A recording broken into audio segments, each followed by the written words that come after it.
வணக்கம். இன்றைக்கி வந்து ஞாயிற்றுக்கிழமை வந்து தேங்காய் பாறை மீனும் சங்கரா மீனும் வாங்கிட்டு வந்துருக்குறோம். தேங்காய் பாறை மீனை வறுத்துட்டு சங்கரா மீன் குழம்பு வைக்க போகிறோம்.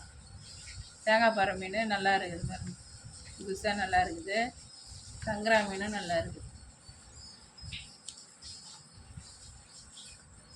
இது வந்து குழம்பு, இந்த மீன் வந்து குழம்பு வச்சாலும் நல்லாயிருக்கும், வறுத்தாலும் நல்லாயிருக்கும். இது வந்து இப்படி நல்லா கீரல் போட்டு நல்லா இதை வந்து மிளகா பொடி உப்புலாம் போட்டு நல்லா கொஞ்சம் நேரம் ஊற வச்சு வறுத்தோம்னா இன்னும் நல்லா டேஸ்ட்டாக இருக்கும் இந்த மீன். இந்த மீன் வந்து எப்படி ஆயிடுதுன்ட்டு காமிக்கிறேன் பாருங்க.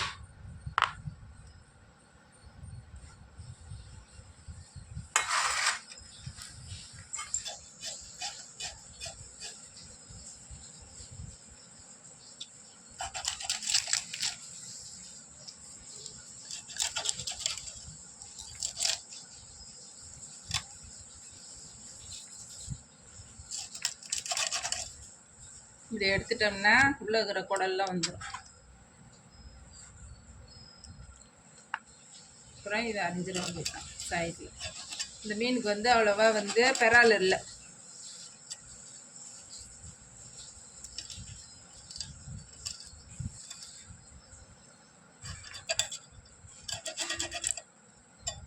இந்த மீனுக்கு பெறால் கம்மியாக தான் இருக்குது. மழைன்னு இருக்குது இந்த இடம். பெறால்லாம் இல்லை அவ்வளோவா, 1-2 இருக்குது. அதையும் நம்ம நல்லா சுரண்டிடணும்.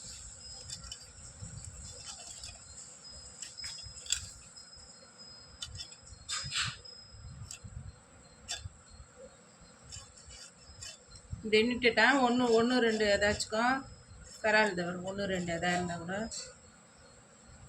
அழுக்கு தூசி எது இருந்தாலும் வந்துடும். இதுமாரி எல்லாம் ஆஞ்சி முடிச்சதுக்கப்புறமா தான் இந்த வாழை நறுக்கணும். வாழை நறுக்கிட்டு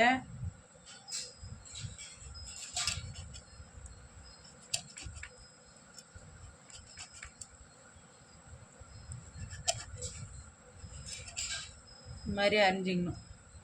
இதை வந்து கழுவிட்டு நல்லா மிளகா பொடி உப்பு போட்டு நல்லா ஊற வச்சு, இஞ்சி பூண்டு பேஸ்ட்டு கூட போடணுன்னாலும் போட்டுக்கலாம். போட்டு நல்லா ஊற வச்சு வறுத்தோம்னா சூப்பராக நல்லாயிருக்கும். இதுமாரி செஞ்சு பாருங்கள். நன்றி, வணக்கம்.